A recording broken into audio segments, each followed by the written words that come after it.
profesor. Buenos días. Sí, Buenos días, buenos días, Profesor, chicos. si se le escucha. Buenos días. Buenos días, maestro. Buenos ¿Cómo días. están? Buenos días, buenos días. ¿Qué curso toca? Dice Profesor acá favorito. Nayeli Buenos días. Ochoa. Buenos días. A ver, me gustaría saludar a todos, ¿no? Buenos días, Salúdame, profesor. profe. Buenos días. Santa Isabel, buenos días. Buenos días, Acá. profesor. Buenos días. Buenos días, Santa profesor. Aguilar. Buenos días, Buenos días, profesor. Buenos días, Flor Rosaura. Buenos días, Nayeli. profesor. Ronnie. Buenos días, profesor. Buenos días, Buenos profe. días, Días, profesor. Jesús. Me pasaría saludando a los 203 participantes en clase. Buenos días, profesor. Buenos días, buenos días. Buenos días, Este es profesor. el mío, Paul Ricardo. Buenos días, Rigoberta, Evelyn. Buenos días, profesor.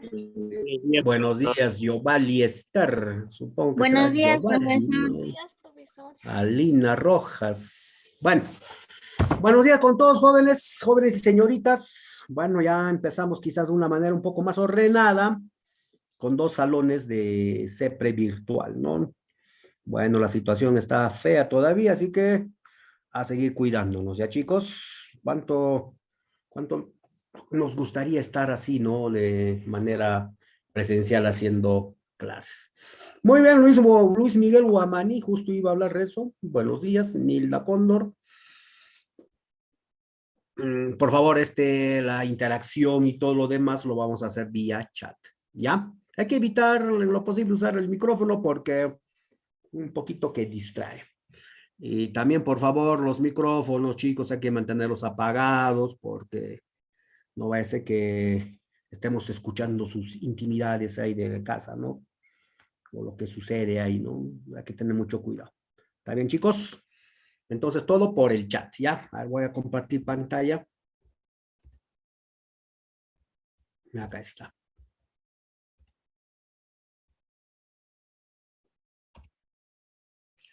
Segunda semana, ya estamos ya, segunda semana de CEPRE. A ver acá.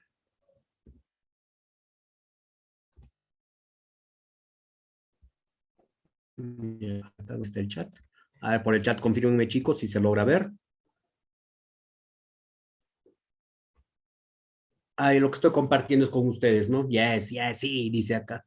Rodrigo, sí, profesor. Muy bien, Rigoberta. Sí, profesor, Esperanza. María también dice, sí, profesor. Ya. Entonces, la segunda semana que nos toca es sobre las teorías del poblamiento de América y del área andina, los primeros habitantes, cómo es que el hombre llegó a América. Semana 2. ¿No? Interesante la clase también que tenemos hoy. A ver, un poquito la garganta. El frío, el cambio de clima como que ha afectado un poquito todo. Ya. Vamos a arreglarlo bien todo. Vamos a empezar con lo que es nuestra clase. ¿Ya? A ver. Teorías clásicas del poblamiento de América. Clásicas porque siempre se hablan de estas, como también hay teorías modernas, el cual también lo vamos a ver en esta clase de hoy. Y tenemos una de las clásicas acá. La teoría autoctonista planteada por Florentino Amellino. Autoctonista. Esa es la respuesta sencilla, ¿no? Autoctonista, ¿por qué? Porque menciona que el hombre es propio de América. No llegó de ninguna parte. Ya el hombre empezó acá a existir, vamos a decirlo así. ¿Ya? A ver, antes de empezar con esto de la teoría de autoctonista, antes de Florentino Amellino, ¿quién fue el primero en mencionar sobre el origen del hombre en América? O sea, que el hombre es propio de América. ¿Quién es el pionero del autoctonismo? A ver, chicos, a ver, por el chat. Vamos, chicos, a ver, participación, vamos. Chicos. Ahí está. Ahí dice Antonio León de Pinelo, y ahí Carlos Ruiz, dice Luis Miguel Guamaní, también ya habló ahí, y dice lo que es Antonio León de Pinelo. Antonio, los únicos creo que están en clase. Antonio, ya el otro se coló ahí. Ya. Antonio León de Pinelo. Antonio, profe, dice Dempsey, Lincoln, ¿qué será? Por lo menos su nombre pongan bien, chicos. Ahí está. Marisol Guamán, Antonio León Pineo, no Pineo, no Pinelo. Hay que escribir bien también, ¿ya, chicos? Entonces, el precursor del autoctonismo es Antonio León de Pinelo. Y dice Luis Miguel Escobar, dice, ¿quién es Antonio, prof? Bueno, si lo ponemos completo, ahí sí, ¿no? Antonio León de Pinelo, sacerdote, catedrático de la Universidad de San Marcos, que incluso llegó a ser rector de San Marcos. Como religioso, había escrito un libro que se relaciona bastante con la Biblia. Ah, está muy bien, Yulisa Carrizo. El paraíso en el Nuevo Mundo. Ese es el libro que escribió Antonio León de Pinelo. ¿Ya? Y en ese libro menciona de que Dios, religioso, pues, Dios había creado el Edén acá, ya en la selva amazónica. ¿Y a quién lo puso en el Edén? A ver. Eso en la Biblia dice, ¿no? Adán y Eva. ¿Ya? Adán y Eva. Entonces eso es lo que menciona ahí es Antonio León de Pinelo en su libro, ¿no? El paraíso en el Nuevo Mundo. Por lo tanto, la humanidad se difundió a partir de acá, de América. ¿Ya? Eso es lo que él menciona. Para empezar, este asidero, esto de lo que es esto del autoctonismo, no tiene valor científico. ¿Ya? Antonio León no, sino Florentino Ameghino, si ya nos vamos a la teoría, él emocionado, lo que hizo fue hacer, excavaciones, ¿no?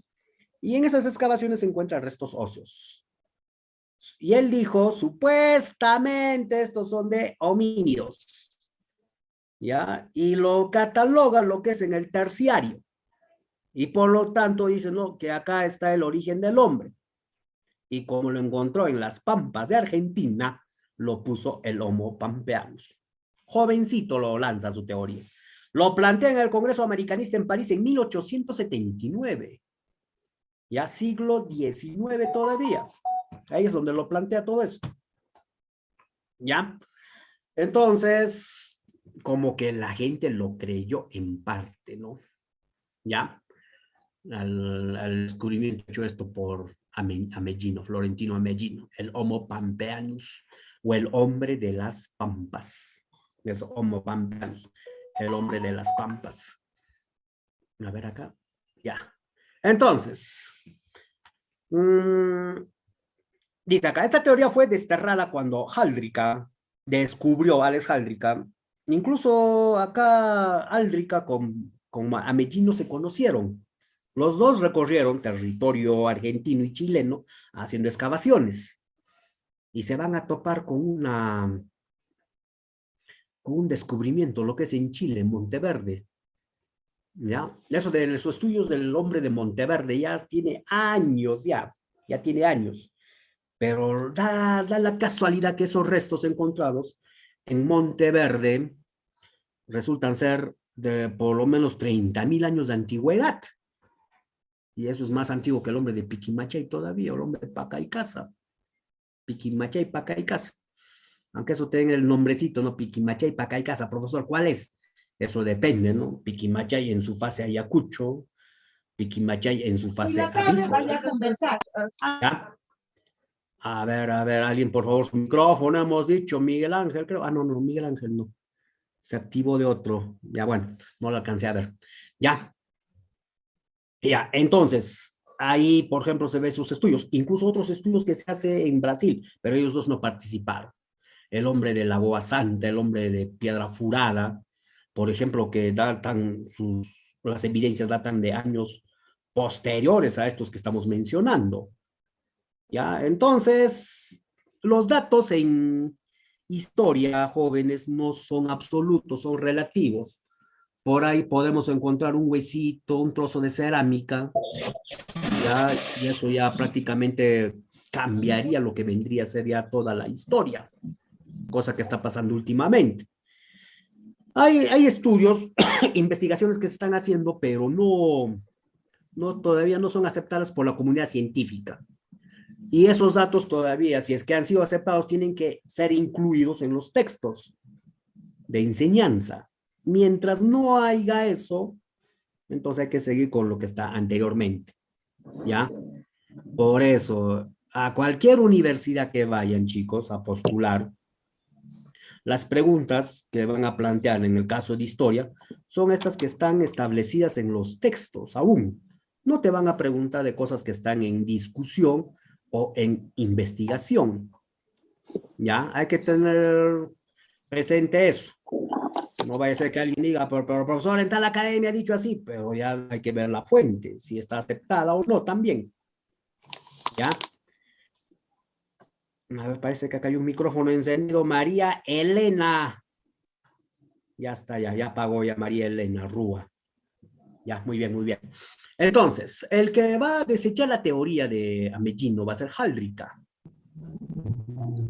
Ya, ¿por qué? Pero miren, él plantea su teoría joven.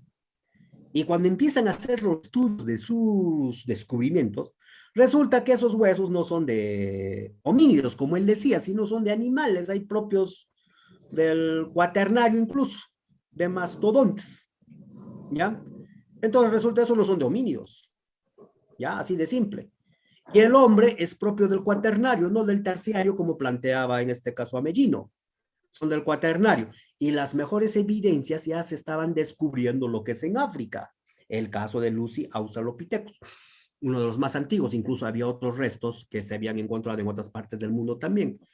Y ahí es lo que, con esos descubrimientos, dicen que el hombre es propio del cuaternario, no del terciario, desechando completamente la teoría, en este caso de Florentino Ameghino. Ya, y ahora, ¿y por qué se recuerda esa teoría?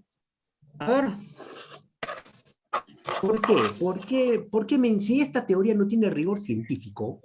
¿Por qué en este caso lo estudiamos todavía?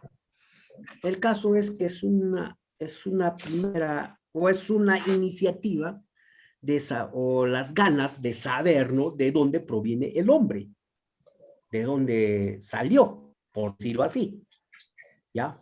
La inquietud que tuvo en este caso Ameghino para darnos a conocer el origen del hombre en América, ¿ya? Por eso es que lo recordamos, ¿ya? En otros centros universitarios ya han desechado completamente esta teoría, ya no lo hablan, ni lo mencionan. Ni por último en sus compendios ya aparece escrito esto, ¿ya? Ahora, estas que sí tienen cierto asidero y rigor científico, ya, la teoría de Haldrika, la teoría asiática, que el hombre es propio de Asia. Ya, ahora, acá el caso. Acá el caso. ¿Quiénes son los pioneros de la teoría asiática? A ver, chicos, vamos. A ver, por el chat, por el chat. El padre José de Acosta, muy bien. Es el primero. Falta el segundo pionero. Ahí está, muy bien. Frank Rojas, Diobel, Blanca, a todos. ¿Cómo es eso? Pongan bien su nombre, que chicos. Marisol Guamán, Belito, José de Acosta, Noemí Ramos, Samuel Quepero, José de Acosta. Ya. Entonces, el primer pionero es José de Acosta, también sacerdote, en la colonia, Perú. ¿Ya? Creo, dice acá, Diobel, Historia Natural y Loral, no, Loral no, Moral. A los indios, creo. No. Es Historia Natural y Moral de las Indias. Ese es el libro que escribió el padre José de Acosta. Ya, Yulisa Caso Carrizo, Historia Natural y Moral de las Indias. Muy bien. Es el que escribió, en este caso, lo que es José de Acosta, el libro. ¿Y cómo se llama el libro escrito por Samuel Haben? ¿Alguien sabe? A ver, por el chat, chicos, por el chat. Libro escrito por Samuel Haben. Muy bien, Yulisa, Arqueología de los Estados Unidos. Frank Rojas, Arqueología de los Estados Unidos. Ya. Para empezar, estos dos personajes, José de Acosta como Samuel Haben, nunca se conocieron, jamás. ¿Ya? José de Acosta, Perú, Samuel Haben, Estados Unidos. Hasta el periodo en lo que vivieron no coincide en nada. El padrecito José de Acosta estuvo acá y se fue de viaje. ¿Ya? Se fue por Asia también, por esa zona. Y resulta que ahí ve que los habitantes asiáticos se parecen a los habitantes americanos. Ya hace esa aclaración en su libro. Ya, entonces él dice, ¿no? Posiblemente la gente de Asia vino acá a América. El problema está saber cuándo. ¿Ya? Eso es lo que mencionó Samuel Acosta, lo que es, no, José de Acosta, disculpen, en su libro Historia Moral y Natural de las Indias. El personaje, Samuel Haven es un militar. Peleó en la Guerra Civil Norteamericana. Pasada esta guerra se fue como agregado militar a Asia. Y Samuel Haven es fanático de la arqueología. No es arqueólogo, es un ya fanático aficionado a la arqueología. Y en esos viajes que le envía el Estado norteamericano, llega a Asia. Y ahí hace la observación de que la gente de Asia, ya la de Siberia, Mongolia, se parece bastante a los nativos norteamericanos. Él también hace notar todo esto. Y el que vea, bueno, teniendo ya como base todo esto, en este caso va a ser Alex Haldrika, el que va a mencionar acerca del origen del hombre americano, ya teniendo en cuenta lo que es el origen asiático, la ruta, en este caso del Istmo de Bering, por ahí es lo que cruzó. ¿Ya?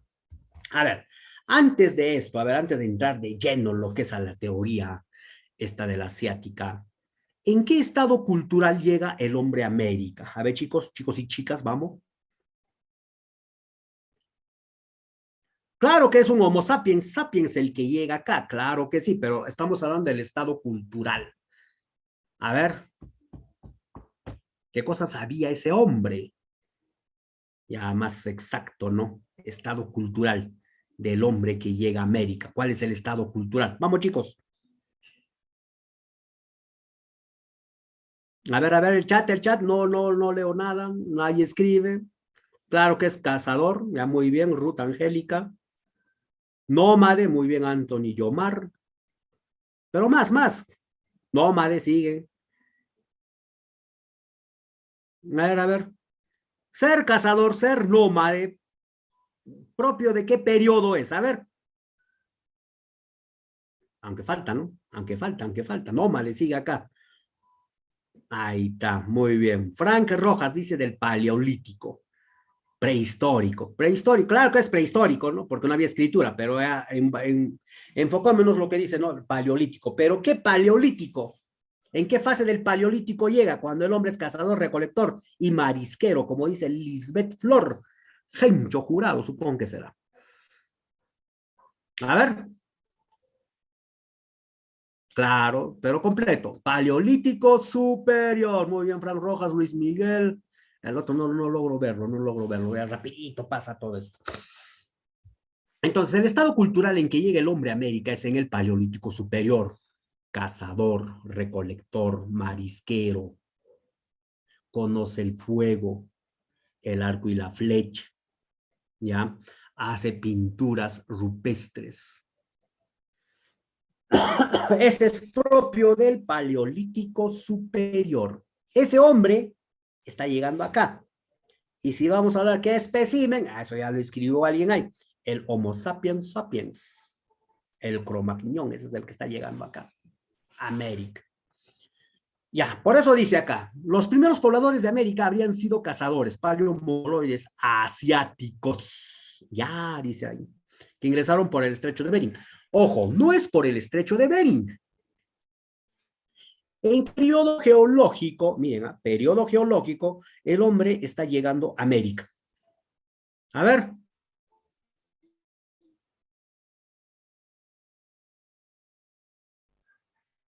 Profesor, ¿cómo ¿Qué dice? periodo geológico está llegando el hombre a América? Estoy hablando periodológico, ¿eh? Geología. Ahí está muy bien, Frank Rojas, el Pleistoceno. Inferior, medio, superior. Dio Benahuana, Istmo de Beringia. Claro que sí, tiene razón. ¿En qué Pleistoceno? inferior, Pleistoceno superior, claro que sí. ¿Y qué caracteriza el Pleistoceno? El Holoceno es el actual, el Holoceno es el actual. Muy bien, Lisbeth, frío. Frank, frío. Blanca, todos dice frío. Diobel, frío. Mar, frío. José, frío. Marisol, frío. Todos dicen frío. Entonces, lo que se dio acá son las glaciaciones. Claro, hace 10.000 años cambió el clima, claro que sí.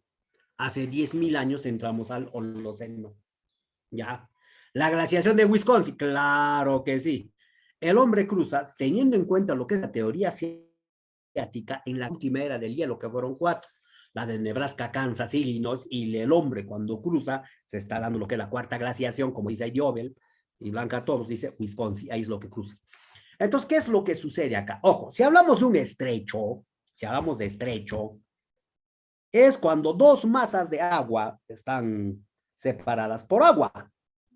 2 masas continentales separadas por agua, pero por pequeña extensión de agua, eso se llama estrecho. Pero si 2 masas continentales están unidas por una delgada lengua de tierra, eso se llama istmo. ¿Ya? Caso del istmo de Panamá, es una delgada lengüita de tierra que une América del Central o América del Norte Central con América del Sur. Ya por eso se llama el istmo de Beringia o el istmo de Bering. ¿Pero por qué? Ojo, mayoría dice, no, que el hombre cruzó por el estrecho de Bering, o sea, el hombre cruzó nadando. Si hay más de 180, si no me equivoco, 180 kilómetros de distancia de la península de Seward, de la península de Chukotka, península de Chukotka en Siberia, península de Seward en Alaska. Chukchi, claro que sí, Chukchi, otro nombre, pues Chukotka. Chukotka, y el otro la península de Seward, ¿ya? Un poquito el frío que está afectando acá, ya.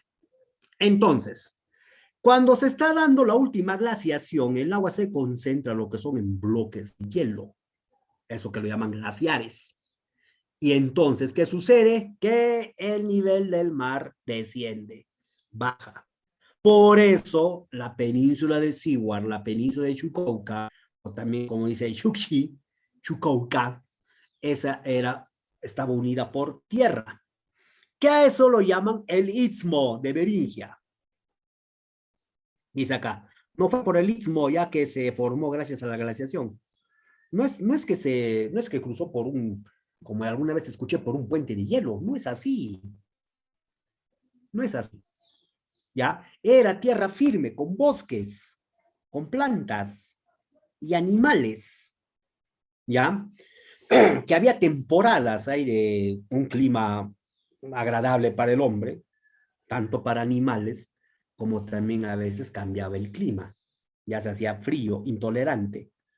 ¿Ya? Entonces, eso es lo que se veía ahí en esa parte del mundo.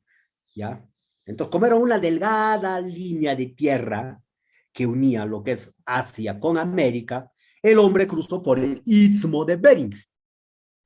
Cuando hay el cambio climático, los glaciares se derriten, el nivel del mar sube, esa parte fue cubierta por agua, cerca de 80, 90 metros, así está cubierto por agua.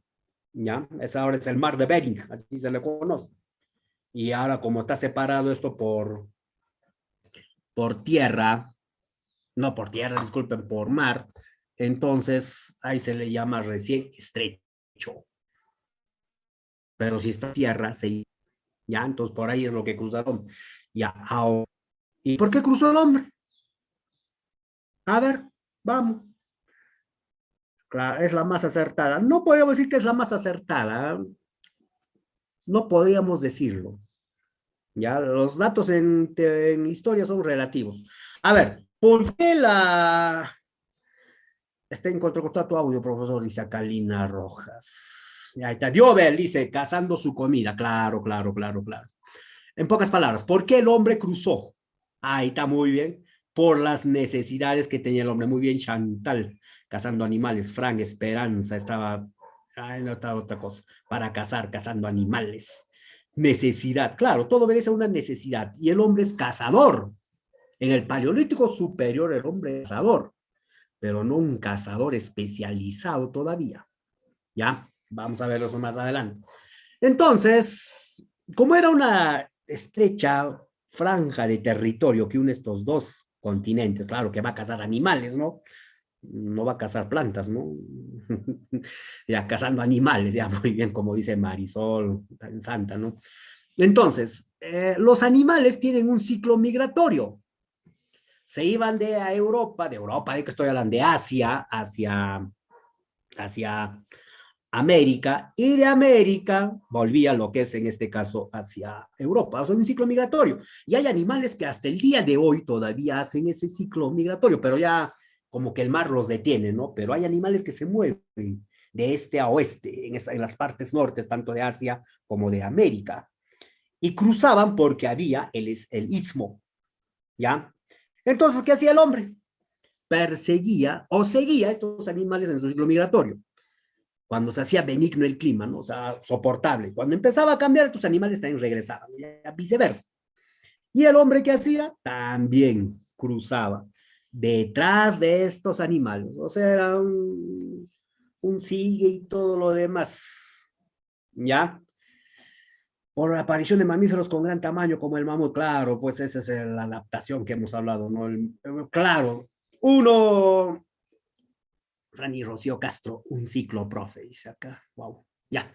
Entonces, miren, a ver, el animal más famoso de estas glaciaciones, claro, pues es el mamut, el esmilón, el sable, ¿no? El esmilón, el mamut, el perezoso gigante, claro que no conocía a la María Elena Rúa, ¿ya? También tenemos hasta el cliptodonte, ahí están los megaterios, muy bien. Diego de la película, profe, claro, pues Dios, ustedes han sido fanáticos de esa película, pues, ¿no? Era del Hielo 1, 2, 3, Sig, Manny, Diego, Morita, Manny, profe, dice Miguel Ángel, ¿ya? Claro, esos son los animales propios de esa época. Y uno de los animales más cazados es en este caso el mamut. Después viene lo que es el bisonte, ¿ya? El dientes de sable es el esmildón, Diego, ¿no? Ya, ahí está, se ve. La abuelita de cita, acá Nicole Dueña, dice. Ahí está, chicos. Bueno, un poco de humor, ¿no? Un poco de humor, ya. Entonces, el hombre cruzaba por el istmo, ¿no?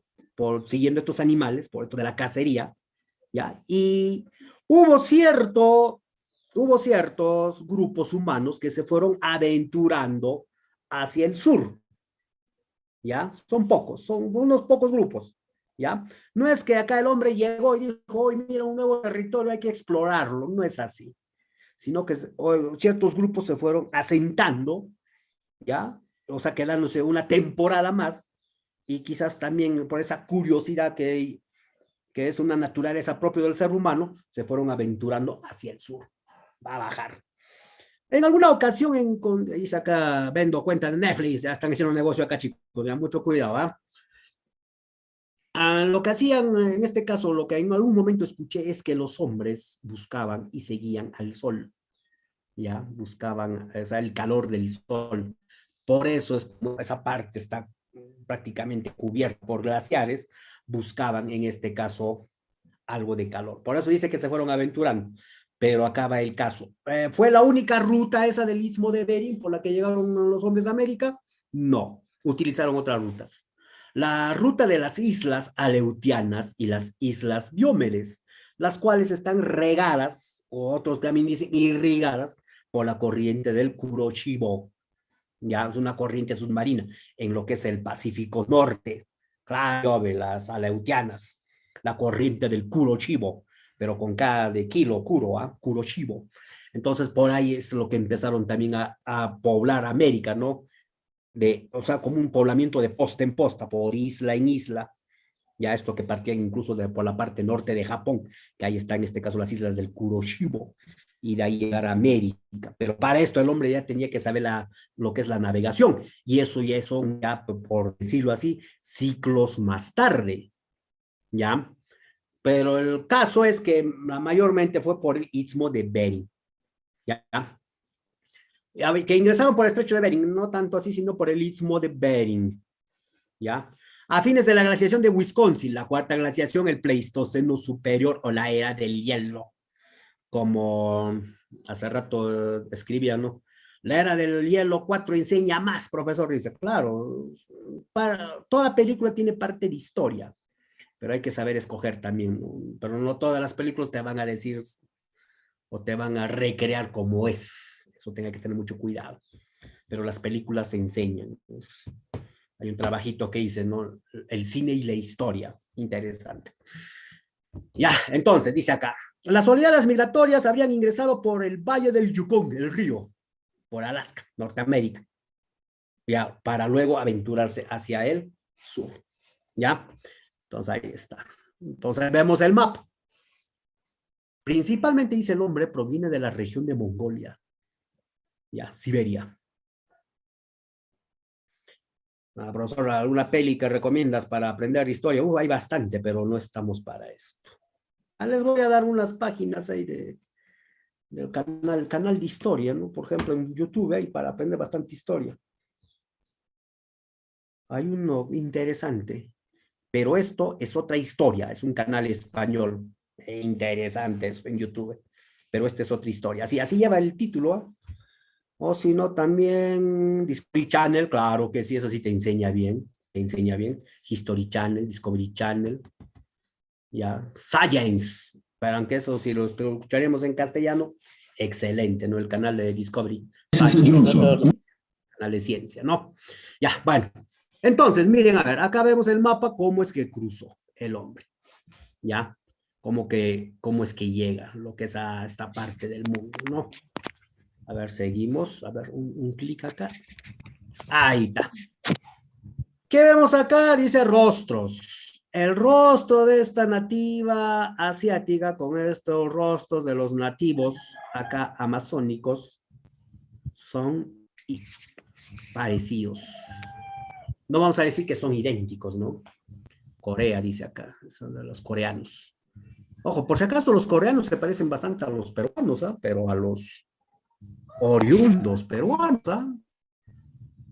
No más que se ponen bastante maquillaje los varones, por eso ya tienen otro parecido, ¿no? Pero si tú ves a los oriundos coreanos, nativos coreanos, surcoreanos, se parecen bastante a los nativos peruanos, ¿ah? Tuve la ocasión de ver una comparación de esa en un video que hicieron de deportes, ¿ya? Así que mucho cuidado ahí con... Veo a jovencitas, más que nada, y jovencitos copiando esa moda. Profesor, a mí me dicen coreano, ¿por los ojos o por qué? A ver, BTS, jajaja, cara de peruanos, el maquillaje nada más, son guapos los coreanos.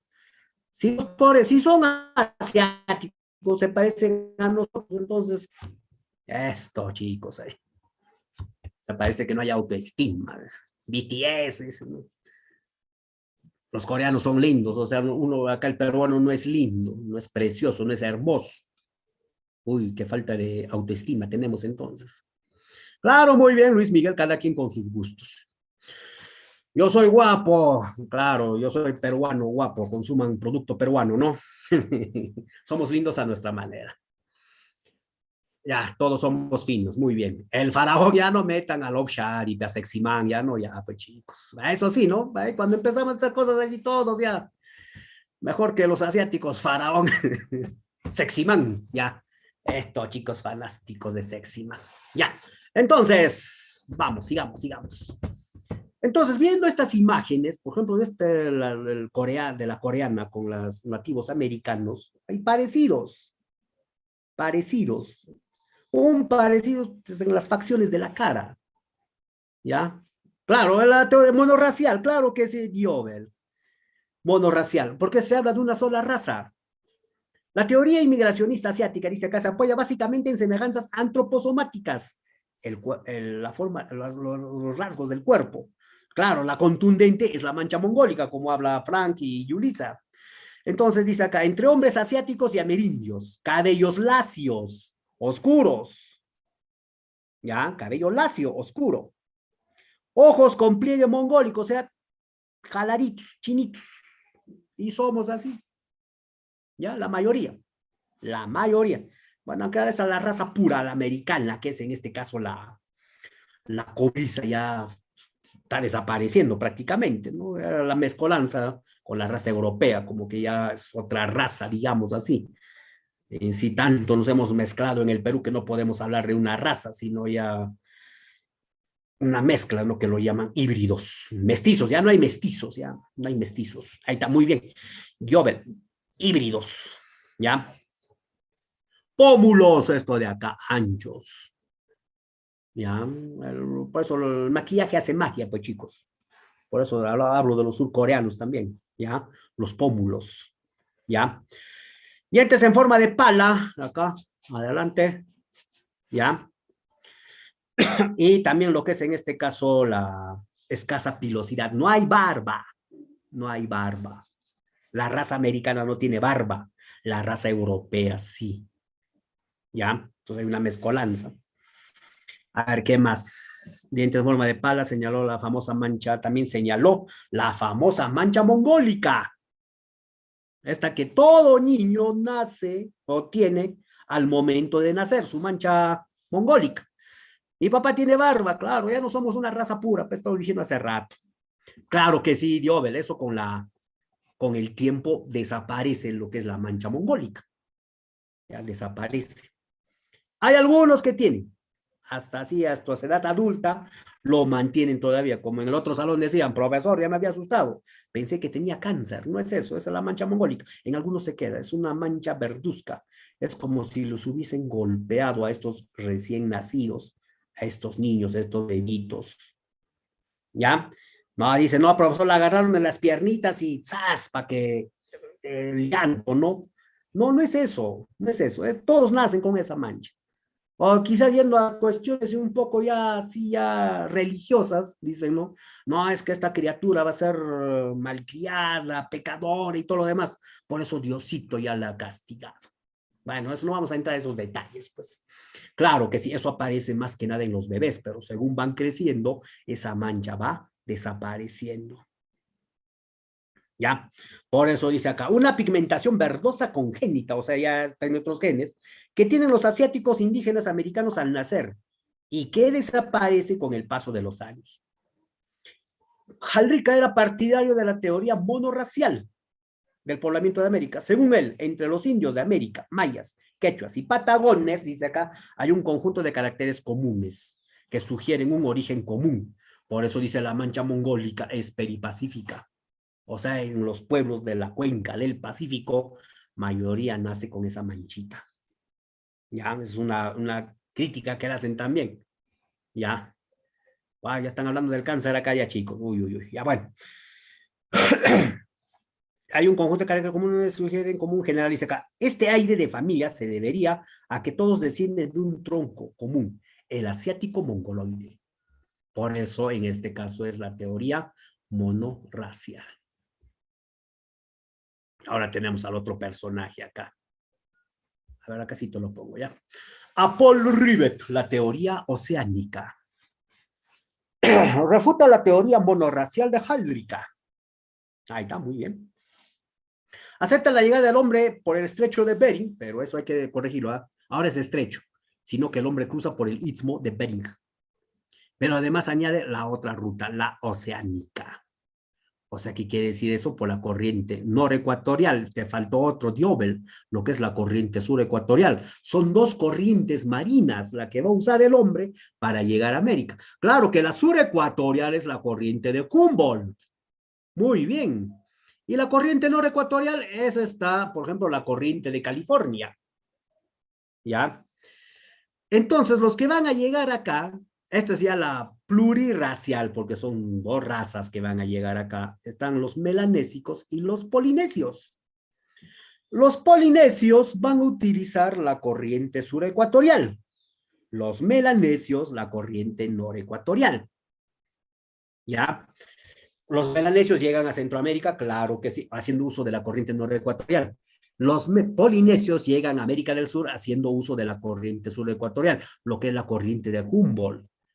que eso no es otra cosa más que las supercarreteras de los océanos, las corrientes.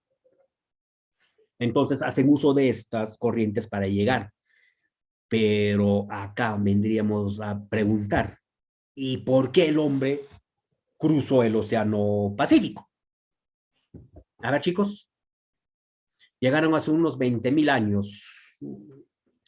Las fechas no coinciden mucho, dependiendo del autor que leamos también, chicos. Eso sí. Porque les voy a lanzar un dato y después dicen, ¿y eso de dónde salió? Si el hombre de Mesa Verde, no, de Monteverde, tiene 30.000 años. ¿Ah? 30.000 años. Ya, y acá dice, llegaron hace unos 20.000 años. Si las evidencias del hombre de Monteverde, Chile, tiene 30.000 años. Los datos, si nos damos cuenta, chicos, con la información que les doy, no son exactos.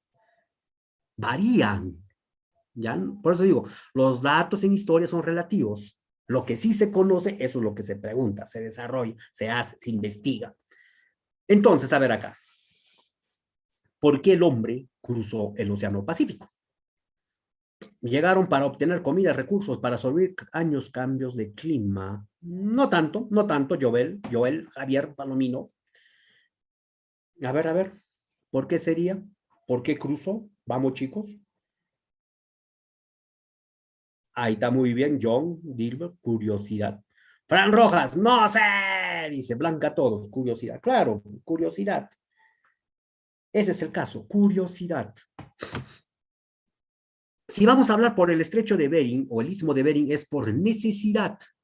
Acá es más que nada por curiosidad. ¿Ya? Curiosidad. ¿Y por qué la curiosidad?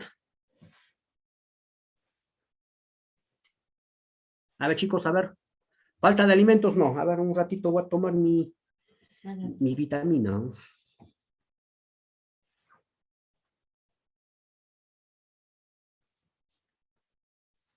Ya, muy bien. Curiosidad, ahí hace ratito lo leí diciendo que de las aves. Muy bien. Miren, a ver.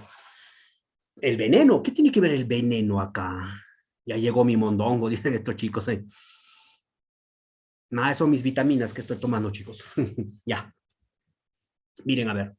El hombre dice que eso si hablamos del origen del hombre, eso la naturaleza del hombre, dice, ¿no? Que es un ser curioso. Es un monocalato curioso. ¿Ya? Entonces, ¿qué vitaminas? Eso, chicos, de curiosos. Vitamina C, chicos, vitamina C. Ya, por el frío, todo eso. Hay que cuidarse bastante. Yo también quiero, Alina Rojas. Ya. El hombre, como ser curioso, monocalato curioso, dice, hasta el momento se ha sentado 3 veces en la historia. La primera vez que se sentó fue cuando estaba en las cuevas. Y de entrada de la cueva miraba al horizonte y este hombre se preguntó y decía, ¿qué cosa habrá más allá? Y el hombre empezó a explorar el mundo, ¿ya? Y esa exploración es lo que pobló África, Europa y Asia, ¿ya? Y cuando llegó al borde del mar, el hombre se sentó por segunda vez y dijo, ¿qué cosa habrá más allá? Y empezó a navegar. Y ahí es lo que se relacionan con esta teoría, que llegó cruzando el Océano Pacífico, lo que es América. Y ahora nosotros estamos en la en la tercera sentada, ¿ya? Asia fue la cuna del hombre americano, profesor, claro que sí, ¿ya? Porque de ahí es lo que salimos nosotros. Muy bien, Luis Miguel Escobar. Entonces, la tercera sentada en la que estamos nosotros, estamos viendo el cielo. ¿Qué habrá más allá? En eso estamos nosotros. Pero el hombre es curioso. Este hombre que vivía acá ¿cómo llamaríamos? En la Oceanía, porque esto de la Melanesia, Polinesia y Micronesia es parte de la Oceanía, el continente insular formado por islas. Entonces miraba que las aves volaban cada cierto tiempo hacia donde se esconde el sol. Si tú estás en la Oceanía, el sol se esconde en el este. ¿Ya? Nosotros que estamos acá en América, el sol se esconde por el oeste. ¿Ya? ¿Ya? Entonces se iban hacia el este. Y entonces los hombres, ¿qué decían? ¿A dónde van? y lo empezaron a seguir estas aves. Pero para dominar el mar, primero también tenían que dominar el cielo. Los astros tenían que orientarse. Ya entonces estaba la luna, el sol y la constelación de la Cruz del Sur, que esta es la que lo van a usar bastante, ¿ya?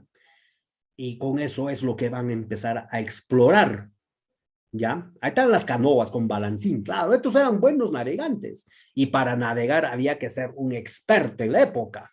Las piraguas, las balsas con balancín, esto para evitar que las olas lo volteen. Claro que sí, muy bien, Faraón, Lobshadi, a todos, wow. Estoy dictando clases al Faraón, ojalá ya se civilice un poco más ese señor. Wow. Todos chicos, ¿cómo así? Para eso sí cambian al instante, cambiaron su nombre, ¿no? El Faraón ya estaba en clase también ya. Entonces, estos hombres, por ejemplo, para navegar, no es que se hacía de la noche a la mañana, no es así, experiencia. Navegar en el Pacífico, por lo menos un viaje les demoraba 7 días, sin dormir, ya, sin dormir, porque tenían que orientarse. Claro, ahí entra la corriente de Humboldt, porque tenían que sentir, incluso aparte, la temperatura del agua, ¿ya?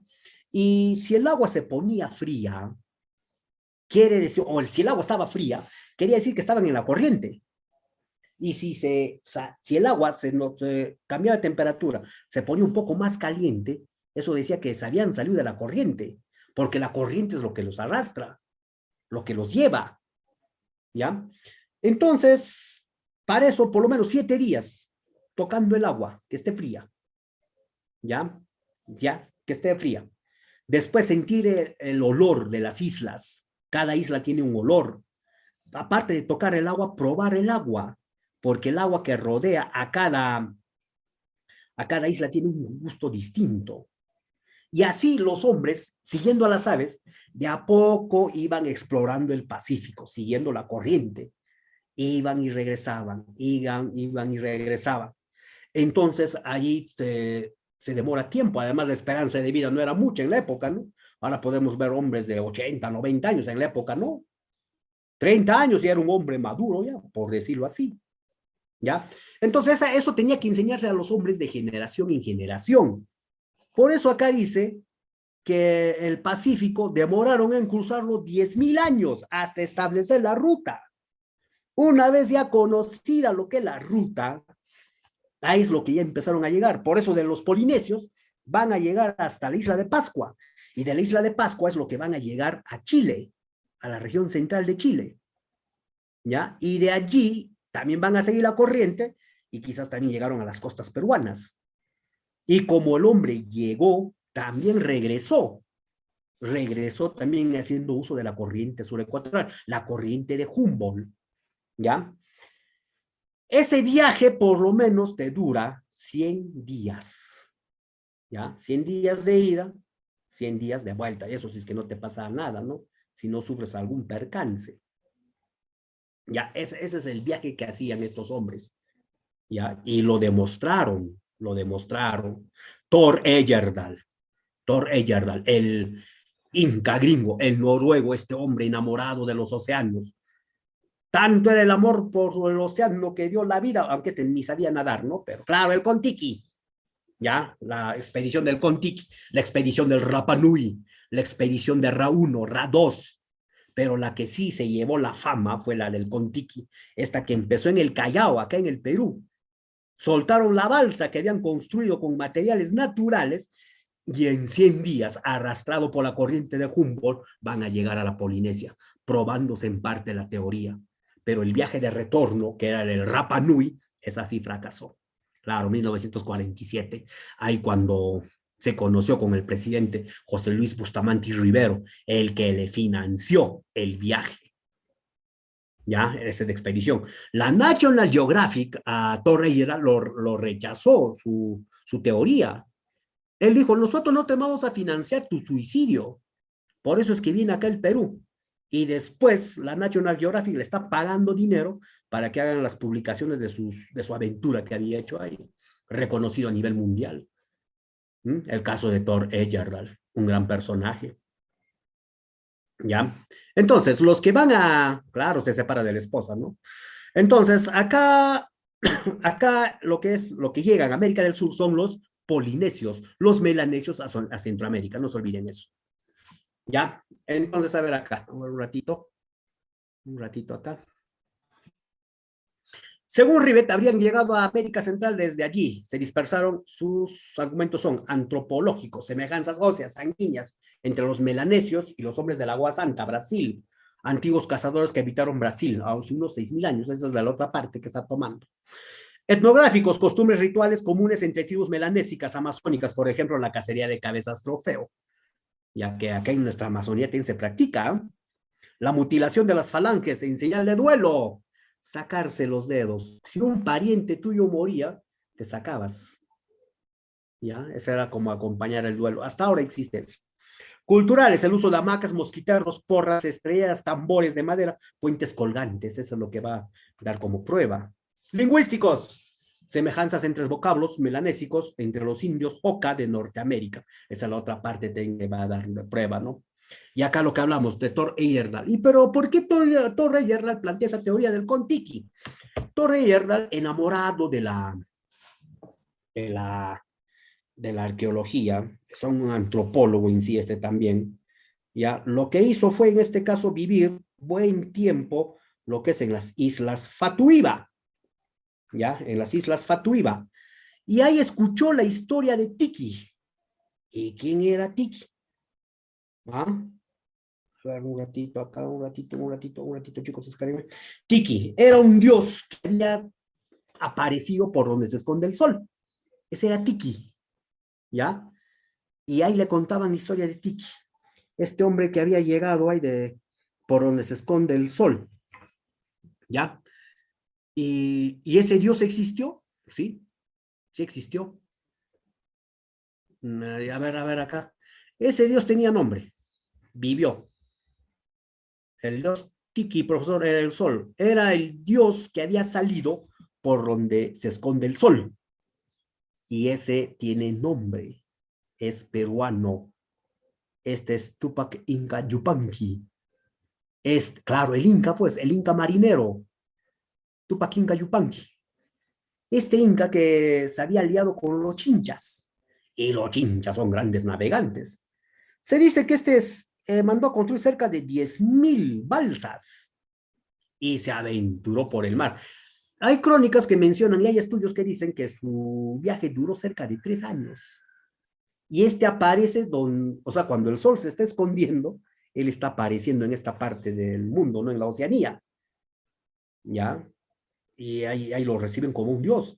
Y lleva el conocimiento de los incas allá. Y como fue, también regresó. Y en su viaje de retorno va a ser, disculpen, un pare, lo que es en la isla de Pascua. Y la prueba es que donde están los moais, esas cabezas enormes que están como esculturas en la isla de Pascua, ¿ya? La base es un muro inca. Y la prueba es, pero ¿cómo los incas llegaron hasta ahí? ¿Cómo lo hicieron? Entonces ahí empiezan ahí la investigación, ¿no? Por eso dicen que Tiki sí existió para esa parte del mundo, el Inca, que al Inca se le trataba como un dios viviente. Entonces el Inca, como fue, también regresó. 3 años demoró su viaje. Entonces ahí es la historia de Tiki, aunque aquí en el Perú está la historia de Kon. Kon, el dios del mar. Con Tiki. Incluso hay una imagen, un obelisco en Tiahuanaco de un hombre, una imagen de un hombre con barba. Y dicen, ese es Kon Tiki. Eso en Tiahuanaco. Entonces el que, tomando como inspiración estas historias, Thor Heyerdahl es el que pone su nombre, esta es su expedición del Kon Tiki. El viaje de retorno se llamó lo que es en este caso el de Rapa Nui, ese fue un fracaso. Como también se decía que el hombre vino de Europa. A los egipcios llegaron. Eso también decía Thor Heyerdahl, por eso hizo la expedición de Ra 1 y Ra 2. También fue un completo fracaso eso. A ver, seguimos. Bueno, ahí está, más o menos vemos el mapa, cómo es que cruzaron, haciendo uso de la corriente de Humboldt. Poseidón, dice acá Frank. Garcilaso de la Vega, es uno de los que menciona sobre la historia del Inca también. Pons Muso habla bastante de esto de lo que es el Inca, este navegante. Entonces, consecuencia, dice acá, según Rivet, a ver, esto ya hemos dicho, a ver, estamos pasando. Méndez Correa, a ver, no, entonces acá. Ya, a ver. Ahora, tenemos otro. La teoría, la de Méndez Correa, la teoría australiana. Aunque este no tiene mucho asidero, ¿eh? Porque él habla del óptimo climático y cuando se ha probado geológicamente que el óptimo climático no se dio, no hubo. ¿Ya? Entonces esta teoría como que ya no tiene asidero. Muy bien, Jovel, no tiene un buen fundamento. El faraón dice, es la más refutada. Clima óptimo en la Antártida. Claro, ese es el punto que voy. El portugués Méndez Correa. Uy, esto de Noé, wow, esa es otra ya. Por si acaso de las teorías estamos mencionando las clásicas, ahí hay más. Hay más. Ya, claro que de Noé también habla, sí la leí, pero ya no nos va a alcanzar el tiempo porque tenemos que hablar bastante. Eso sí, de la noratlántica, Frank Rojas, muy bien, eso sí vamos a hablar. Eso sí vamos a hablar. Pero esa, la de la Noé, se parece al padrecito Antonio León de Pinelo. Ay. Bueno, eso es otro. Entonces, Méndez Correa fue el principal defensor de una inmigración australiana a través, o sea, salen de Australia, navegan hasta lo que es en este caso la isla de Tasmania, que está al sur, y de la isla de Tasmania pasan a las islas Auckland, y de las islas Auckland van a llegar a Australia, ¿ya? Y Australia era verde, eso es lo que dice. ¿Por qué? Por el óptimo climático, el clima óptimo. Mientras otra parte del planeta estaba congelado, otra parte estaba con un buen clima. Entonces lo que dice ahí, lo que llega ahí, ¿no? A la Antártida. ¿Ya? A ver, mucho cuidado con los micrófonos. A ver. Entonces, pero dice acá hace unos 5.000 años, ya, lo que es en el Holoceno. Hace 5.000 años, y el clima cambió hace 10.000 años. El clima cambió hace 10.000 años. ¿Ya? Entonces, acá 5.000 años. O sea, no hay relación con lo que dice. ¿Ya? Pero sí, este hombre va a cruzar, claro, en el Holoceno, ¿ya? Eso es lo que el clima actual, pero va a cruzar por el estrecho de Magallanes, poblando lo que es Cabo de Hornos, Tierra del Fuego, la Patagonia. Holoceno, calor, el clima actual, eso sí. Muy bien. O sea, ese es el mapa de la teoría, el cual les presento, ¿no? Y este es el mapa así de las teorías en general, ya pues. Las dos hasta el momento que están aceptadas, pero falta todavía. Un ratito. Ya. Entonces dice acá, el antropólogo portugués estudió en la década de 1920 a los nativos de Patagonia, a las tierras de fuego, los zonas Conte, Tehuelches, a la Calufes, Yangán. Uy, ¿qué pasó acá? A los Yangán, a ver un ratito. A ver, encontraron similitudes físicas, lingüísticas, etnográficas con los aborígenes australianos. Entre las semejanzas podemos mencionar al grupo sanguíneo, positivo, dice. Las formas craneales, del tipo de cráneo, dolicocéfalo, braquicéfalo. Viendo la frente, eso define si es braquicéfalo, dolicocéfalo, si el cráneo es achatado o alargado. ¿Ya?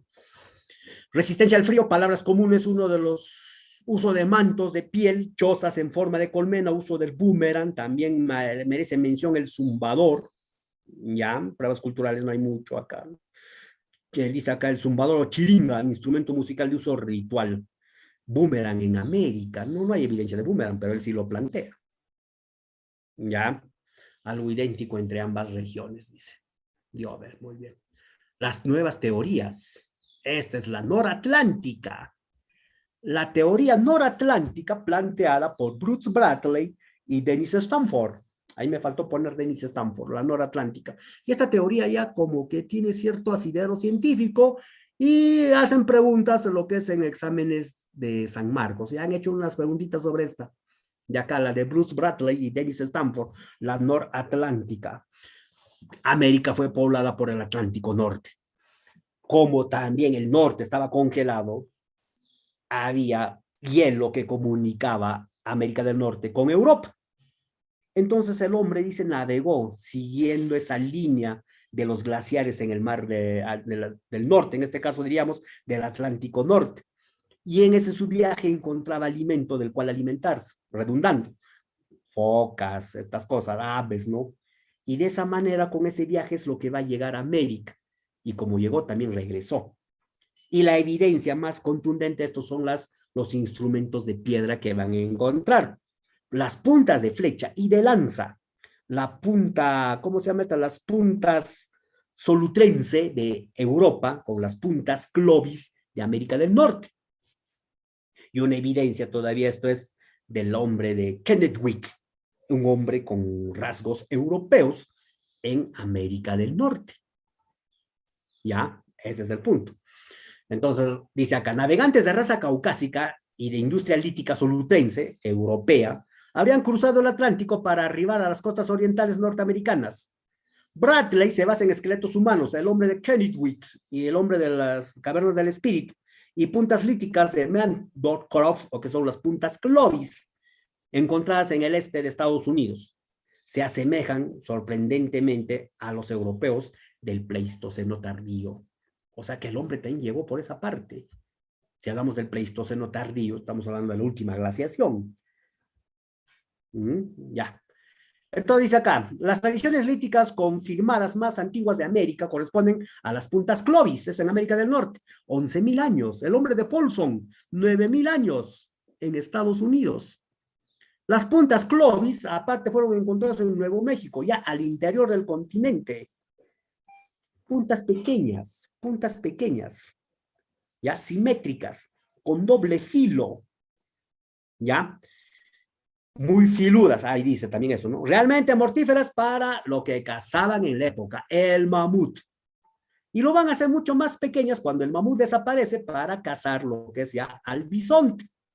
Y de eso se van a alimentar hasta la época de la invasión. Y después todavía hasta lo que va a ser después de la Guerra Civil Norteamericana. Los nativos van a seguir fabricando esas puntas de flecha. ¿Ya? Entonces, acá, bueno, estos que habían grupos, ¿no? Para cazar, unos que distraen, otros que lo van a empezar a lanzar a los mamuts en el vientre y en las piernas. Son pequeñas y filudas esas puntas de flecha porque hay que atravesar el cuero, en este caso la piel de estos animales, y siempre se les atacaba por abajo, porque los costados, la piel es dura. ¿Ya? Entonces ya sabían cómo hacer esa cacería. ¿Ya? Entonces, a ver, seguimos. Entonces acá, posteriormente los cazadores de Clovis se dieron lugar a los hombres de Folsom, ya puntas de lanza canaladas, pero de menor tamaño, más pequeñas, porque estas ya va a ser para cazar a los bisontes, porque ya hubo un cambio climático y la desaparición, por ejemplo, del mamut, uno de estos. ¿Ya? Entonces ya hay una manera ya distinta de cacería acá, con el tipo de industria que van a tener. Seguimos a ver. El hombre de Meandorcroft. Ya, dice acá. Fue descubierto y estudiado por James Adavasio en Pensilvania, cerca de las costas atlánticas de Estados Unidos, en la caverna de Meandorcroft. Se descubrieron abundantes utensilios líticos como cuchillos, puntas bifaciales, lascas, raspadores. El sitio se encontró además abundante material orgánico, eso es lo que menciona allí. Producto de la flora y fauna se sirvió de alimentos a los hombres, ya, de Meandorcroft. Los arqueólogos extrajeron 70 muestras de restos y encontraron distintos laboratorios. Los resultados fueron sorprendentes hasta 16.000 años de antigüedad, ya, sobrepasando 5.000 años a las famosas puntas Clovis. O sea, este ya es otro ya. Este ya es otro hombre. Este es el hombre de Kennewick, del noroeste de los Estados Unidos. Ya, un hombre, o sea, los rasgos que parece la de un hombre norteamericano. No, europeo norteamericano. Incluso dicen que es el cruce de entre un aino del Japón y un polinesio. Pero otros sostienen que es un caucásico. Kennewick, uno de los restos más antiguos, o sea, es un europeo. O sea, ya está cambiando todo. Ya son nuevos descubrimientos que se está haciendo. Por eso acá también viene, ¿no? El hombre de Monteverde, Chile, 30.000 años de antigüedad.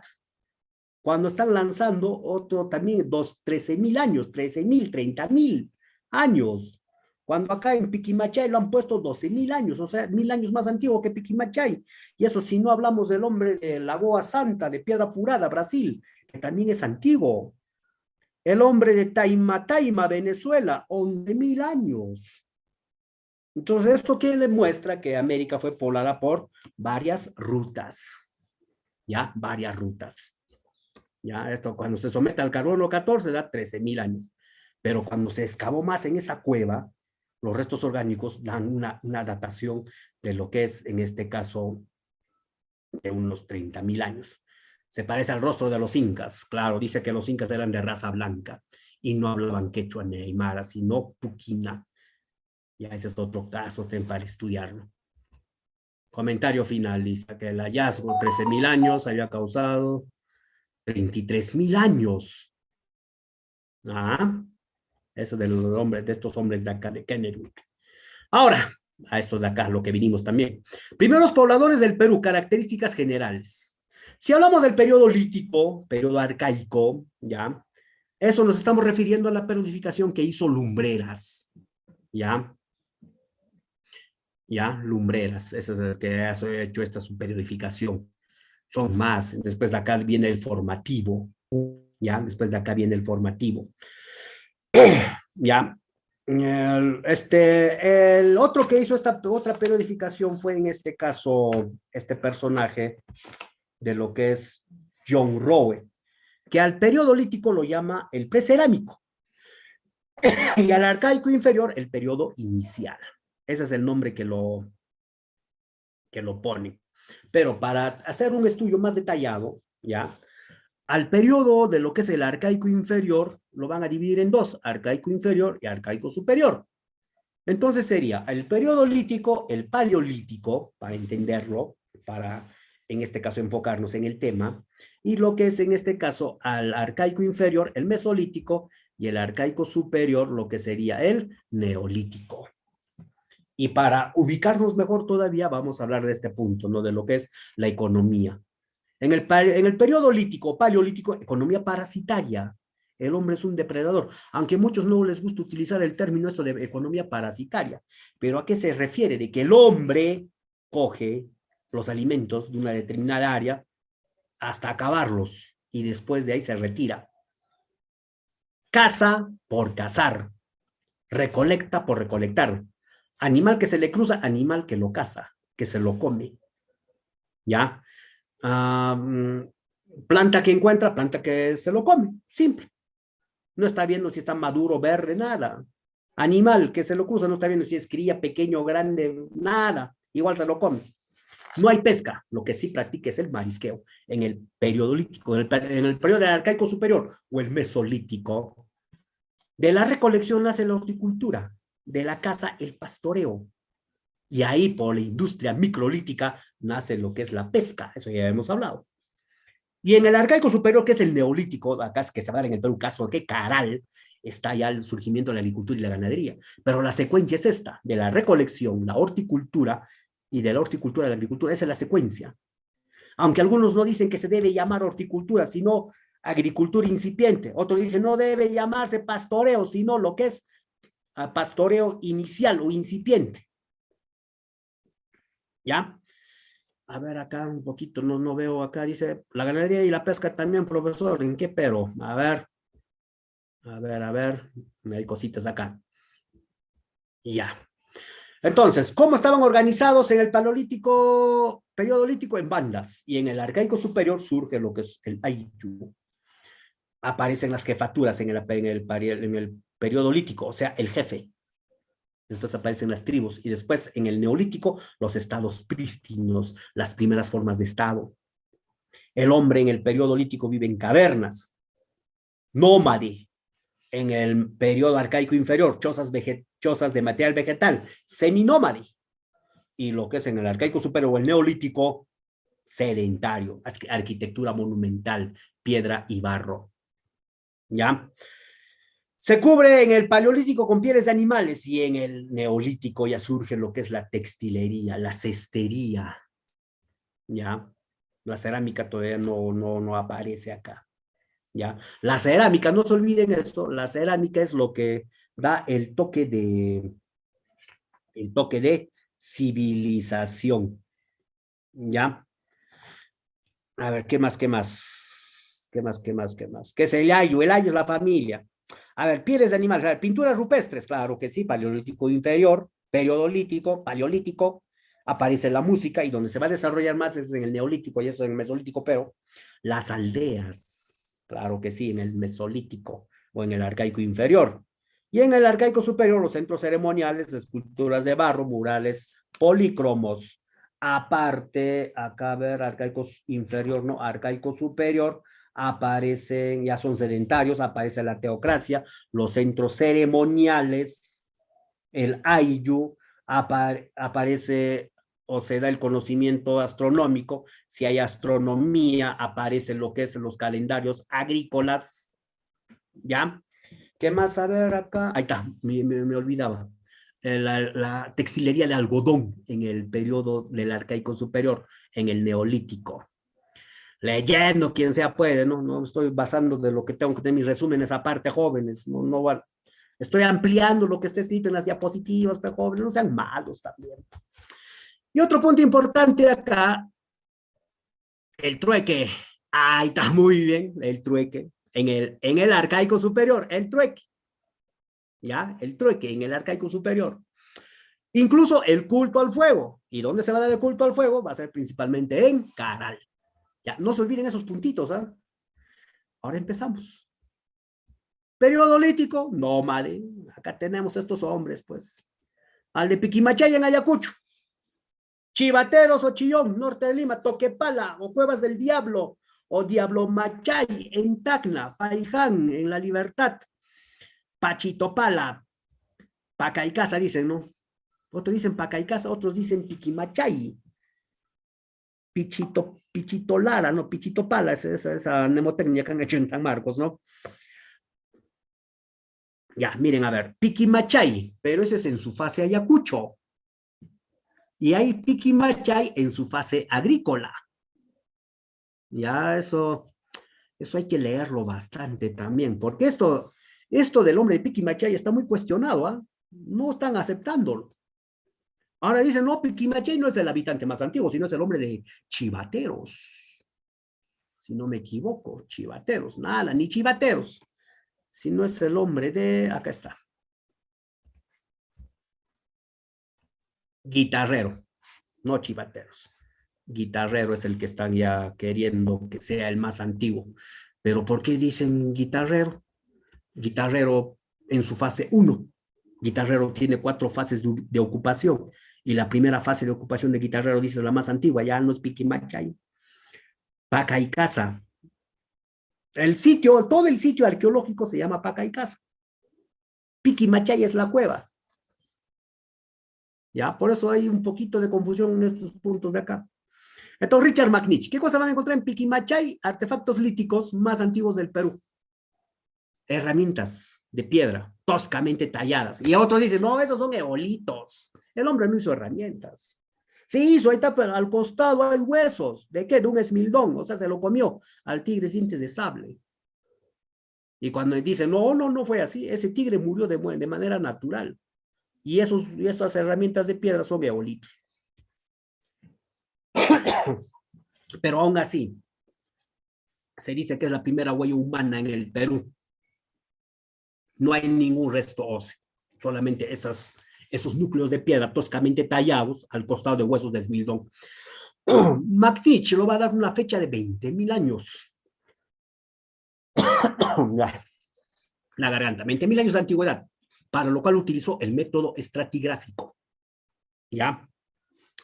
Y ahora, cuando se lleva eso al carbono 14 con estudios posteriores, lo dan 12.000 años. Claro, Diovel, lo rebajaron. Pero aún así, sigue siendo el hombre o la evidencia humana más antigua en el Perú, aunque la hayan rebajado de años. Y si no se considera los otros descubrimientos que se hizo, caso de Mesa Verde, Lagoa Santa, ya de Piedra Furada en Brasil, si estos entran, prácticamente ya no se contaría como uno de los antiguos, ¿ah? Hasta ahora se le catalogó como los antiguos, ¿ya? Porque no se está considerando a los otros descubrimientos que se han hecho. Pues estoy diciendo hace rato, los datos no son exactos, son relativos, hay que entenderlo eso, jóvenes y señoritas. Entonces, restos líticos más antiguos del Perú y de la Sierra, Piquimachay, Chivateros, Chillón, norte de Lima, Edward Lanin. A ver, un ratito se me escapó acá algo, ya. Taller lítico más grande de América prehispánica, industria lítica, o sea, ahí hacían formas. O sea, como que dice, el modelito te lo sacaban ahí de la herramienta de piedra, de puntas, de flecha y lanza. Y que después esto se llevaba a otro centro para darle el acabado final. Para hacer el trueque. Bueno, desde ahí había trueque ya, ¿no? Había trueque. Ahora, Toquepala, Cuevas del Diablo, Diablo Machay, Tacna. Acá hay tres personajes. Hay que aclararlo acá. Miomir Bojovic descubre la cueva. Van que la cueva ya estaba, sino que en la cueva descubre herramientas de piedra. Eso hace Miomir Bojovic, puntas de proyectil. Emilio González es el que va a darse cuenta que existen pinturas rupestres. Y Jorge Muelle es el que hace los mejores estudios. ¿Ya? O sea, el que hace la mejor investigación, Jorge Muelle. Miomir Bojovic y Emilio González son ingenieros de minas. No son arqueólogos. Pero Jorge Muelle sí, arqueólogo. ¿Ya? Entonces, pero estudiaron, claro que sí. Entonces, ¿qué se encontró ahí? Pinturas rupestres con escenas de cacería de Chaco. Chaco, cacería, Chaco, quechua. Estas pinturas, dice acá, en la que predomina el color rojo, ¿ya? Son los primeros atisbos de religiosidad. Ya, eso ya se ha hablado ya, por qué el hombre pintaba, porque hacía pinturas rupestres. Paleta de pintor más antigua de América, pinacoteca paleolítica más importante del Perú. Ojo, este hombre de acá está cazando 3 animales, venados, guanacos y vicuñas. No caza llama, no caza alpaca, porque no existe. Lo que existe en este caso es el guanaco y la vicuña. ¿Ya? No hay la evidencia de la existencia de los otros. Las paleollamas ya habían desaparecido. Cuando hay el cambio climático, desaparecen. Podría decirse que acá sí, cazaba paleollamas, porque todavía convivían con esa fauna. Pero eso todavía no está definida, explicada del todo. Aunque aquí en Huancavelica hay evidencia de pisadas de paleollamas. ¿Eh? Hay, existe. Paiján y Lauricocha. Con Paiján y Lauricocha ya encontramos lo que son la evidencia de restos humanos. Los primeros restos humanos fueron de Lauricocha y los segundos restos humanos fueron de Paiján. Pero ¿qué pasó? ¿Qué sucedió? ¿Ya? De que se someten a estos restos humanos al carbono 14 y resulta de que de los hombres de Paiján es el más antiguo hasta ahora encontrado. El segundo en antigüedad es de Huánuco, aunque el primero en encontrarse fue el de Huánuco. Ya, no se confundan en eso, ¿eh? Entonces, Paiján, claro, en las 3 bobas están las pisadas de paleollamas, ¿ya? Primeros entierros, claro, los atisbos de religiosidad, el nacimiento de la religión, la vida de ultratumba, vida más allá de la muerte. La libertad. El que va a estudiar al hombre este de Paiján va a ser Rafael Larcojoyle. Va a ver la cueva. Pero los que van a encontrar los restos humanos van a ser Clau Chauchat y Santiago Uceda. Estos son los que van a encontrar los esqueletos, los huesos. Y estos son los que van a hacer la otra investigación, lo que van a completar. Claro, muy bien, es no sé qué más dirá ahí, el culto al muerto. Entonces, primero refugios, albergues o muros de piedra. Eso es lo que encontró Rafael Larcojoyle. Y los esqueletos humanos completos de una mujer y un niño, ¿ya? Que son considerados los restos humanos más antiguos, ya en la costa, es por Clau Chauchat y Santiago Uceda. Rendían culto a los muertos. Creían también en la vida de ultratumba. A ver, Nicole Dueñas dice, entonces, ¿cuál fue el primero? El primer resto humano en encontrarse, el hombre de Lauricocha. El segundo resto humano en encontrarse, el hombre de Paiján. sometidos al carbono 14, el más antiguo, Paiján. ¿Ya? Eso es lo que estoy refiriéndome. ¿Ya? Eso es lo que estoy diciendo, ¿ya? Yovel, Paiján, pero en encontrarse fue Huánuco. Entonces, el habitante más antiguo de la costa, Paiján, el habitante más antiguo de la sierra, Lauricocha. ¿Ya? Claro, el más antiguo es el Lauricocha de la costa. Y el paisano de costa. Bueno, entonces, a ver, Lauricocha. Ya, a ver, ¿qué más? Cartich, Augusto Cartich, Lauricocha, Huánuco. Primera prueba directa de restos humanos. O sea, el primero en encontrarse, ¿eh? Primer cráneo infantil deformado intencionalmente. Ojo, por si acaso, la mayor cantidad de restos humanos se encontró, lo que es en Paiján, 11 esqueletos. En Lauricocha solamente 2. Y el niño con rasgos de deformación craneana. ¿Ya? Primeros entierros, ¿ya? Pinturas rupestres, también en Lauricocha. Y el origen de la medicina andina. Eso es lo que está. ¿Ya? A ver, seguimos ahora. El arcaico inferior. Esto está polémico, es esto de acá. Polémico. Por eso a Guitarrero le están poniendo el habitante más antiguo del Perú. Guitarrero en su fase 1. Ya lo quieren sacar de lado al Piquimachaya. O a Pacaicasa. Pacaicasa es todo el complejo, por si acaso. ¿Eh? Piquimachaya es la cuevita.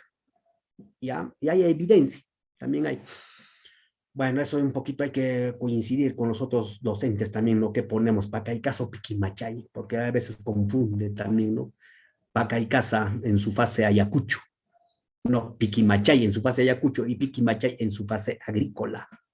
Ya hay que deslindar eso también. Entonces acá, en el arcaico inferior, seminómales, ¿ya? Entonces acá, Piquimachay es la cueva. Claro que sí, Pacaicasa es toda la zona. Nanchoc, Valle de Nanchoc, cuenca del Alto Saña, límite entre Lambayeque y Cajamarca. Tom Dillenhall, este que estudió el hombre de Monteverde, ¿eh? Este que está ya trastocando la historia, los datos en lo que es aquí del poblamiento americano. Entonces, ¿acá qué se va a encontrar? Al primer horticultor andino del Perú y de América, acá en el Perú. Y el cultivo más antiguo, la calabaza. Aunque no es calabaza, es otro. Lo llaman calabaza, cuando en sí es el zapallito o el zapallo loche. Ese es el cultivo más antiguo, el zapallo loche. Pero de manera general dicen calabaza, ¿no? Claro que también evidencias, en este caso, de lo que es maní, quinoa y algodón. Ya estoy volando, dice Rodrigo Yaurijaza.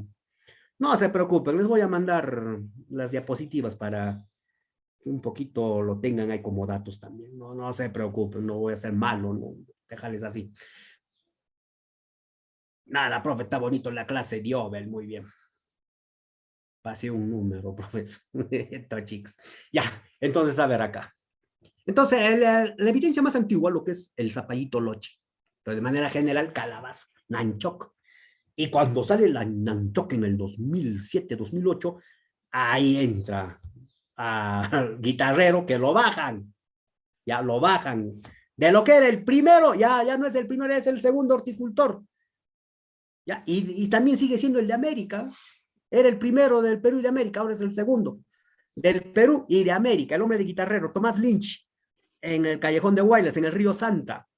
Segundo horticultor, acá está el segundo producto en ser, en este caso, domesticado, ¿no? Lo que es el frijol. Es el primero la calabaza, el zapallito loche, después el frijol. Después el ají, payares, oca, uyucos, calabazas.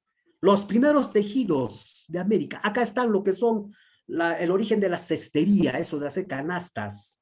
Y como que ya el hombre quiere cubrirse el cuerpo ya con textiles. Ahora, el hombre de Paracas o Santo Domingo, el hombre de Pampaca, no, pero esto no es Pampacana, la Pampa de Santo Domingo, Paracas, el hombre de Paracas, Federico Engel. Ojo, por si acaso acá no hay lana de alpaca todavía, Rodrigo. Todavía no hay lana de alpaca. Se dice que este es el pescador con redes más antiguos del mundo, aunque esto no está por probarse porque hay otros más antiguos. Y esos datos todavía no están en los compendios, en los libros de historia. El caso del hombre de Tacahuay, el hombre de Hawái, estos hombres de Moquegua y Arequipa, donde hay evidencias en este caso de que estos ya pescaban haciendo uso de redes. Pero hasta el momento se le está considerando acá al hombre de Paracas o al de Santo Domingo, pescador con redes, más antiguo del Perú y del mundo. Perú, ¿ah? Pero eso sí, primer horticultor de la costa, primer músico del Perú con una flauta pentafónica, una quena de 5 notas de hueso de guanaco. ¿Ya? Por eso dice acá, por mucho tiempo se ha venido diciendo que es el pescador especializado que utilizó red a nivel mundial, ¿ah? Pero se está dándose cuenta de que hay más antiguos. Acá en el Perú nada más. Vuelvo a repetir, el hombre de Tacahuay y el hombre de Hawái. En la quebrada de Tacahuay, en este caso, si no me equivoco, de Moquegua, y de Hawái en Arequipa. El hombre de Chilca. Ya hicieron su ropita, profe. Ya estaban empezando a hacer su ropita. Ya estaban empezando. El hombre de Chilca, sur de Lima, Federico Engel. No hay prueba de que se domesticó al perro, como dice Fran Rojas acá. No hay pruebas, pero hay algo de indicios de que el perro ya estaba siendo domesticado ahí. Ya, o sea, faltan datos, chicos, acá del estudio. Faltan datos. Si los hombres que vinieron acá en el Paleolítico Superior, estos ya venían incluso con perros. No sé, falta corroborar ciertas cosas. Aunque la raza netamente oriunda peruana es el perro calato, no el perro sin pelo. ¿Ya? Entonces hay cositas para explicar esto de acá. Pero ¿qué se encontró en Chilca? Primeros enseres, los muebles domésticos, se alimentaban de peces, mariscos, lobos marinos, payares, calabazas, zapallo. Se dice que domesticaron al perro, no es seguro todavía, no hay pruebas así que lo pueda dar. El perro calato sin pelo, sí, claro, y payares, profe, sí. Tuvo temor a las almas de los muertos, levantó viviendas, aldeas, ¿ya? Con palos de sauce, costillas y ballenas, de costillas de ballenas. Todo el Perú es único, claro que sí, por eso dicen, tú levantas una piedra en el Perú, encuentras una cultura, una civilización, un resto. Tenemos bastante cultura. Telarmachay, Daniel Lavallé. Evidencia más antigua de caza y domesticación y pastoreo de ciervos y camélidos, que quiere decir que acá se está domesticando al guanaco y a la vicuña. No es domesticador de llama, es domesticador de guanaco. De lo que domestica el guanaco sale la llama. De lo que domestica la vicuña sale lo que es en este caso la alpaca. La llama y la alpaca no es otra cosa más que la consecuencia de la domesticación del guanaco y la vicuña. Claro, domesticador de guanaco, vicuña, alpaca, claro que sí. Porque si hubiese existido llamas y alpacas, hasta el día de hoy miraríamos, por lo menos, llamas y alpacas en estado salvaje. No hay, no existe. Porque estos animales son producto de la domesticación. ¿Ya? Pero dice acá, primer domesticador de camellos andinos del Perú y de América.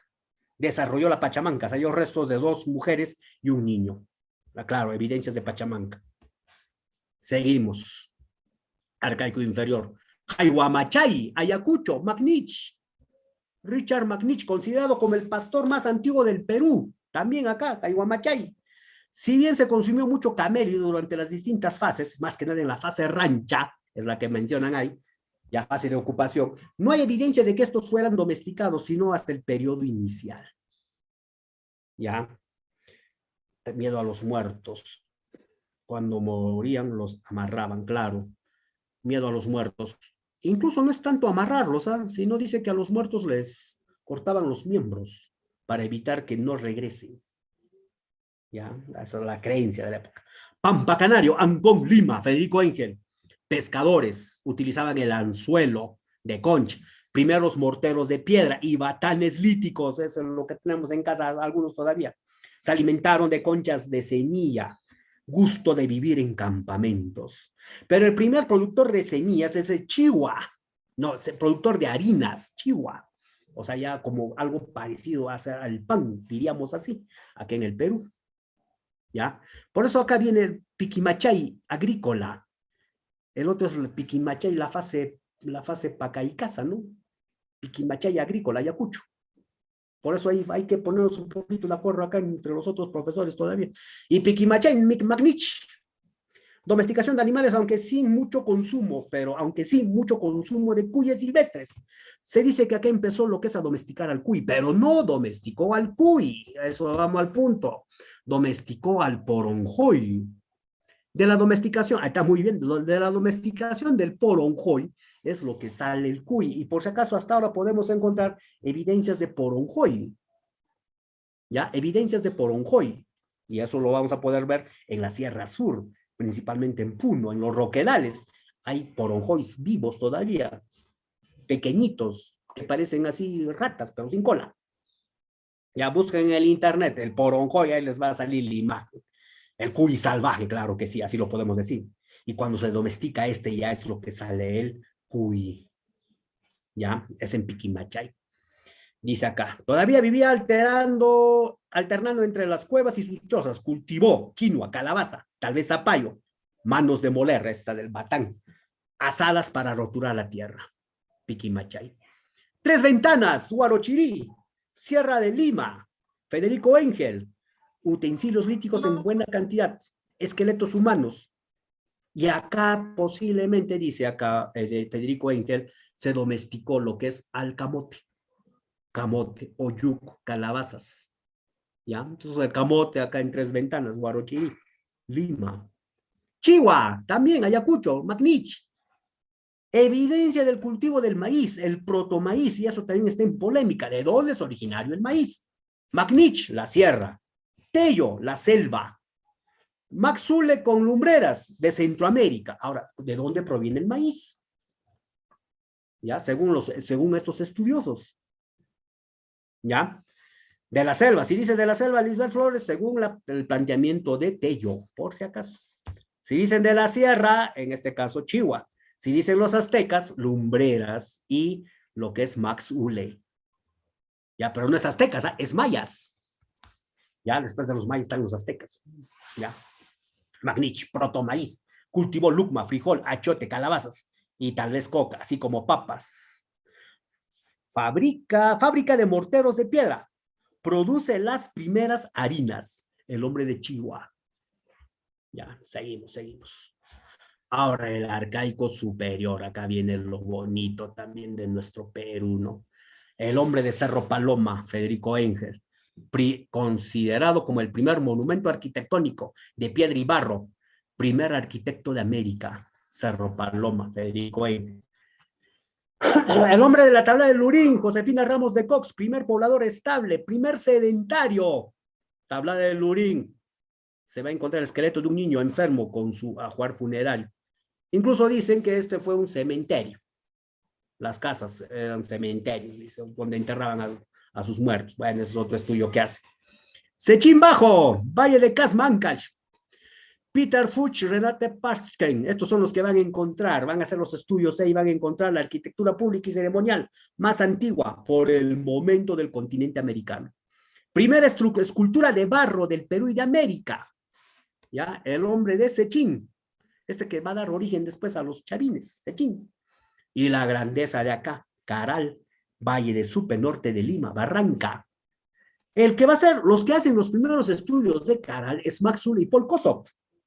Y eso lo menciona Ruchari. Es otra cosa que Ruchari lo da a conocer a nivel mundial.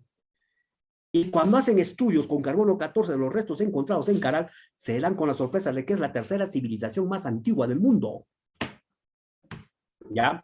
Los que tenemos acá, el origen de la civilización en el Perú, casi como egipcio, claro, paralelo a los egipcios, paralelo a los mesopotámicos. Si los egipcios estaban haciendo sus pirámides acá en el Perú, también se construían pirámides. Esa es la que se hacía el culto al fuego. ¿Ya? Primera civilización de América, claro que sí, muy bien. Eslava, no leo bien. Dice acá, complejo urbano más antiguo del mundo andino, la civilización más antigua del continente, sería la cultura madre, Caral, según Ruchari, según Tello, la cultura madre era, en este caso, Chavín, ahora ya no. Primer estado teocrático, claro, se encontraron las 32 flautas traversas, ocarinas, el protoestado, muy bien, ahí está, estado, ahí dice protoestado, estado teocrático peruano protestado. O sea, el hombre ya se está organizando, ahí se está practicando el trueque, y el principal producto para hacer trueque, algodón. Ya, no conocieron la cerámica, por eso algunos dicen no debe ser civilización, porque el que da el toque de civilización es en este caso la cerámica. Claro, acá está la revolución neolítica ya, por eso agricultores y ganaderos. Patrimonio musical más antiguo del mundo. 32 flautas traversas hechas con huesos de pelícano y cóndor y cornetas hechas con hueso de guanaco y llama. Primer templo del Perú. Primeros tejidos de algodón. La lengua quechua también. Y el quipu de Caral. Acá encontramos todo eso. Ya, a ver, el hombre de Huacaprieta, Valle de Chicama, La Libertad, Juniors View. Acá se utilizó por primera vez el término precerámico. Claro que en Caral rendían culto al fuego. En Huacaprieta se desarrolla la textilería con las imágenes en un textil más antiguo del Perú, la imagen de un cóndor y en el vientre de ese cóndor, en ese textil, la imagen de una serpiente. También hacían mates que lo grababan con fuego, hacían dibujos ahí, haciendo uso del fuego, los mates pirograbados y en esas imágenes aparece la figura de un jaguar. Entonces acá aparece la trilogía, serpiente, jaguar, cóndor, que eso se va a repetir bastante en el mundo andino de Chavín. ¿Ya? Chavín. Y acá en estos restos del Huacaprieta es lo que se va a encontrar, lo que es en o se va a encontrar, ¿no? Se van a someter al carbono 14. Acá con Huacaprieta es lo que van a usar por primera vez, el carbono 14. ¿Ya? A ver, seguimos. Acá está. Después tenemos a Kotosh. Tello es el que lo descubre. Y el que lo estudia es Eichizumi. ¿Qué encontramos ahí? El templo de las manos cruzadas. Templo más antiguo de la sierra. Y tercera escultura de barro del Perú y América. Acá la religión ya está institucionalizada. El hombre de Cachi, Ayacucho, Magnich. Evidencia de camélidos posiblemente domesticados, pero en menor cantidad. Ya, posiblemente cuyes. Aparece el tejido atelar en Cachi.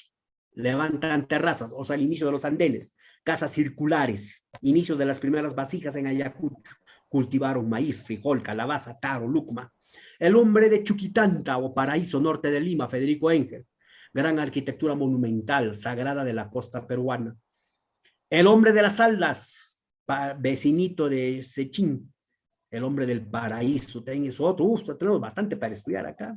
Federico Engel y Rosa Fum, como el primer centro cultista más antiguo del Perú. ¿Ya? Templo cuya plataforma repite la figura de un ave que parece en vuelo. También acá ya estaba el cuya. A ver, ojalá nos alcance tiempo. A ver, rapidito nomás acá. La alta cultura. Se denomina alta cultura aquellas sociedades que han desarrollado un alto nivel cultural en aspecto político, social, económico, religioso y cultura. O sea, ¿cuándo se llama cultura? Cuando conocen el maíz, el algodón, la cerámica, la ingeniería hidráulica, los estados teocráticos y el AIDO, esa organización que hay todavía. Ahí podemos hablar de cultura. Mientras no sea cultura, otros dicen esa es civilización. O sea, el término está a usar, ¿no? ¿Cuál es? ¿Cultura o civilización? Ya, bueno, eso lo dejamos a los especialistas, ya. Ya, entonces, acá vamos a tener al pionero de la arqueología peruana, Maxule. ¿Ya? El primero en hacer estudios de carácter arqueológico a las evidencias que se encontraban acá en Perú. Estudió a las culturas más antiguas, claro, la teoría inmigracionista, más antiguas del Perú para el momento, 1917-18, que era Chimú y Nazca, eran las más antiguas, ahí nos había descubierto Chavín. Y al ver la arquitectura de estas culturas y los rasgos culturales, lo hizo parecer a la otra cultura más antigua de América, los mayas. Entonces él decía, no, el origen de la cultura está en Centroamérica, los mayas. Los aztecas también influenciaron. Entonces ahí está el origen de nuestra cultura en el Perú. Por eso lo puso proto-Chimú, proto-Nazca, inicio de la cultura en el Perú. ¿Ya? Y esa teoría fue aceptada hasta que apareció Tello y descubrió Chavín. Entonces acá, de cómo había pasado todo esto, de pescadores primitivos, pasaron a formar los focos de irradiación cultural que son Chimú y Nazca, luego Tiahuanaco. Luego las culturas epiglonales o las culturas regionales, para luego llegar a los incas. Eso es lo que había planteado. Y él decía que el maíz es de origen centroamericano. ¿Ya? Autoctonista, el Charuco, el padre de la arqueología peruana, teoría autoctonista, Julio César Tello Rojas. Y él decía que el origen de la cultura es creación propia peruana.